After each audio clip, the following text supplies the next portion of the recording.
L'autofestival au Luxembourg, il se déroule chaque année, normalement fin janvier, début février.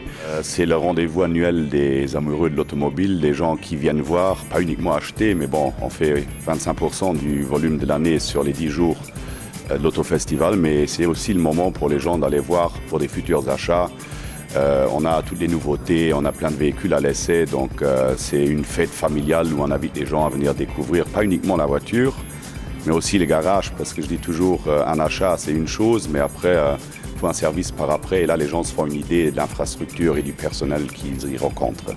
Ce qui est important pour nous, tout d'abord, c'est de susciter la curiosité des gens, de ne pas parler, comme durant toute l'année, d'émissions de CO2, mais aussi un peu de tout ce qui est nouveau dans l'automobile, de tout ce qui est passionnant dans l'automobile.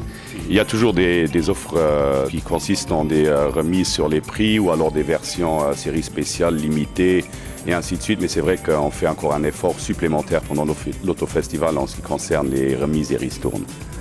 Toutes les marques font vraiment des gros efforts, que ce soit en termes de remise sur le prix de la voiture, mais aussi en termes de reprise pour l'ancienne voiture, de financement, de contrats de garantie, d'extension, de série limitée. Dans la grande région, comme on dit, il y a beaucoup de gens qui se déplacent le week-end aussi en famille, que ce soit français, belge ou allemand, pour venir voir les nouveautés.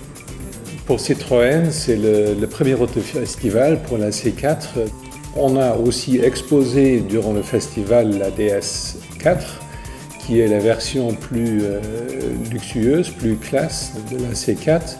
Alors on a aussi pour la première fois la C5 by Carlsson, et donc on a convenu avec Carlsson l'exclusivité pour le Luxembourg. Oui, donc chez nous, au niveau de Ford, vous avez la nouvelle C-Max ou le grand C-Max. Vous avez la Mondeo Galaxy S-Max en facelift. En Mazda, il y a la nouvelle Mazda 5 et ce qui est tout nouveau chez nous, on est également distributeur de la marque Kia depuis le 1er janvier. Au niveau de la motorisation, des carburants, c'est 80% ou 75% de véhicules diesel. Et ce qui est très à la mode, c'est les monovolumes. Donc, soit les petits ou les grands monovolumes, c'est les gens aiment bien avoir beaucoup d'espace intérieur. Ce qu'on constate depuis un certain temps, c'est qu'effectivement, il y a une certaine tendance vers des voitures plus petites.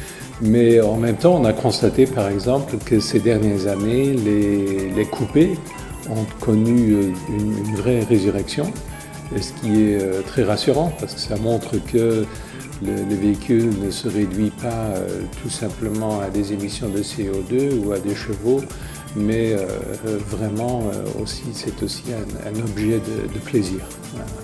Le leasing est très important pour nous, pas uniquement pour les Luxembourgeois, mais on vend beaucoup de véhicules de société à des frontaliers qui travaillent ici, donc ils achètent naturellement aussi au Luxembourg.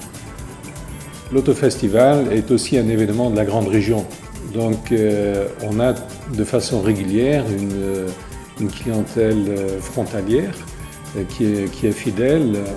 On sait aussi que beaucoup de frontaliers ils ont une voiture de société chez leur employeur au Luxembourg, qui est donc indirectement aussi une voiture concessionnaire luxembourgeois. Et donc c'est aussi l'occasion pour ces gens-là de découvrir tout ce qui est proposé sur le marché luxembourgeois, tout ce qu'il y a de nouveau. Et puis voilà, donc l'autofestival, c'est pas seulement un événement luxembourgeois, très clairement.